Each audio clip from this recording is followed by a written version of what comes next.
Donnie and Dolly. The team is supported by ableauctions.ca. Closing your business? We can help.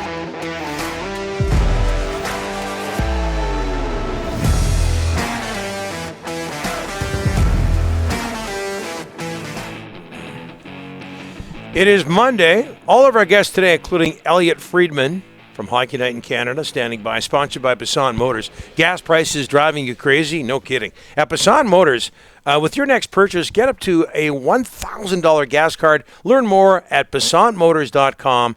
That's BASANT Motors.com. Joining us now, as he does every second Monday from Hockey Night in Canada and the 32 Thoughts podcast, Oilers hosting the Avs tonight, is Elliotte Friedman. How are you, sir? Good, guys. How are you guys doing? Very well, very well. Let's get right to the Canucks, Elliotte. There could be some news regarding the Canucks bench situation. Have I got that right? Well, I just think that if they're going to be looking for assistant coaches, and I've seen different kinds of reporting out there as to what they may or may not be considering, but one name I think that could potentially be a possibility out there if they're looking to add to their benches, I've heard maybe possibility of Mike Yeo's name out there. Yeo obviously finished the season as the head coach in Philadelphia in an interim role. He's been he's coached in the league before, Minnesota. He's been an assistant for a long time. He's a pretty good coach, and I've heard that if Vancouver considers adding to the bench, that he could potentially be a name out there for them. So we'll see. The connection is Boudreau and Minnesota with him? Well, no, don't forget that Boudreau came after Yeo. Oh, sorry. Yep. So I don't know that there's a tie-in in that way, but if there is somebody that they're thinking of adding, someone was saying to me, because I've seen different kinds of reporting out there. You guys are closer to it than me. Are they going to add an assistant? Are they not going to add an assistant? If they do consider something, that was a name that potentially I heard. Elliotte, I mean this with all due respect, but he's bounced around a whole lot. Why is there so much respect out there for Mike Yeo? Well, first of all, I think a lot of coaches bounce around. That's true. Coaching is a very transitory business. How many coaches stay in the same place for an awful long time? Very few. So, I think that, I actually attended a Roger Nielsen coaching clinic with Mike Yeo once. And he talked about Pittsburgh's offense, and the funniest thing he did was he got up there first and he said, I want to explain to everybody that the reason this works in Pittsburgh is because we have Sidney Crosby and Evgeny Malkin. So everybody kind of laughed, but he really did a good job of breaking down their offense. And it was like, he's obviously a guy who really knows the game well, and he's obviously a guy who thinks the game well. And I don't get upset. I don't take it as a negative when coaches get moved around a lot, because that's just the way the business works. Hey, Elliotte, you sure like throwing gas, getting Canucks Twitter going. It's actually your second job after the wonderful job you do on Saturdays. Juraj Slafkovsky, you had it first that the Canucks interviewed him, asked him to play center. He's a left winger. Talk about that story. Well, first of all, we should clarify a couple things there, Rick. First of all, it was Merrick's story, not mine. So okay. I don't want to steal credit for something that Jeff Merrick did. And it was not so much that they asked him to play center; it was, could you play center? Right. And to be honest, Jeff is probably right that it's a lot of teams doing due diligence on what a player is capable of doing or not doing, but I think when knowing Vancouver, and fans and the media can be a little bit excitable out there. Vancouver's picking 15th as it stands right now, and the idea that Slafkovsky would fall to there is non-existent. So I just said, you know what? Why would they be asking? And of course, the answer is due diligence, but that's not as much fun, Rick. Yes, it's not fun. Yeah. We want to start that. Whoa, wait a sec. They're talking about him, and they're trying to move up. And to be honest, I wouldn't be surprised at all if Vancouver tries to move up. I don't think anybody should be shocked about that. I don't necessarily think that Slafkovsky would be the target, but I don't think anybody should be surprised to see the Canucks try to move up.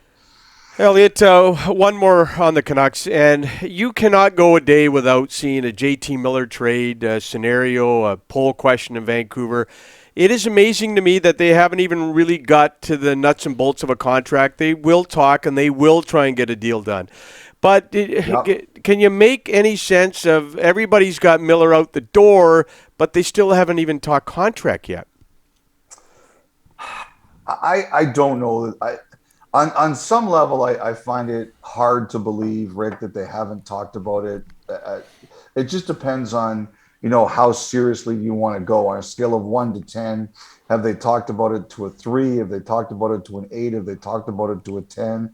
I just think that I find it very hard to believe that there haven't been some conversations about it already. Now, one thing that I do believe is that they'll both the team and the agent will try to keep it tight. We know it doesn't take much. Like, I could joke around on a podcast on Friday, and every radio show and podcast in Vancouver is talking about it. So it doesn't take much to ignite the great fans of the Vancouver Canucks. So I think that. So I think that what's probably happening is the team and the agent want to keep it quiet, and the safest answer is we haven't talked about it yet. Now, I just don't know if I really believe that, but I understand why everybody would try to keep a lid on it. Oilers and Avs tonight, but let's focus on the Eastern final here, Elliotte. So Tampa Bay yesterday down 0-2 in the series, down 2-0 in Game 3 yesterday. They end up winning that game. Is there anything that phases the Tampa Bay Lightning right now? Nothing phases them. I do think they're in trouble in this series. I think that the Rangers, especially without Point in the lineup, I think they're too quick for Tampa, even though yesterday Tampa had 51 shots. I think generally the Rangers are too quick for them without Point. It's going to be a real battle for them. It's proving to be a bigger challenge than Toronto and definitely Florida was. That doesn't mean I don't think they can win. They're smart, they're mature, they find ways. But I think the speed of the Rangers has really been a big problem for them in this series. Yeah, and the Rangers' power play. Hey, NHL scouting combine in Buffalo. How much stock do NHL teams put in a player's fitness testing? I think you can be hurt if you're really out of shape. I do think that can, because if you show up for that event not prepared to at least compete or show something, I do think it's a red flag. I think the other thing that happens, Don, is that one thing they try to look at is to project your physical future. And I think that's a big thing. So if they see something like Merrick has a really good story about, I can't remember which player it was, but the Sabres didn't like the player because they didn't like how he kind of was built physically. Yeah. And it turned out to be a really good player who they missed out on because they didn't like that. Those kinds of things do happen. I just think that it can't really help you, but it hurts you if you show up unprepared or teams find something in their build that they don't like about you, or you answer a question. I know of one particular situation, and the team has never confirmed it to me, and the player has never confirmed it to me. But I believe I know of one situation where there was a player who dropped in the draft because of the way he answered a question. Yeah. And it was if the story happened the way that I think it did, it was a really stupid way to answer the question. Yeah, no question. Elliotte, one last one before we let you go. We know you're busy. You got a ton of things to do. Kuzmenko. Comb my hair. At least you have it. Kuzmenko, what's happening there, Elliotte? How do you see that playing out?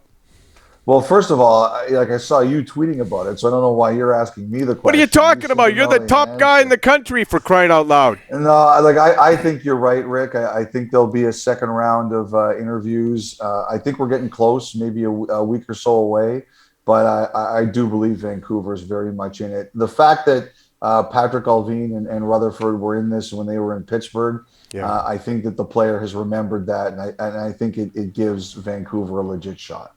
Yeah. Love watching Hockey Night in Canada these days. Elliotte, 32 Thoughts podcast, all of that. Thanks so much for joining us. We'll talk to you in a couple of Mondays. All right, guys. Great chatting with you. Speak soon. Elliotte Friedman from Hockey Night in Canada.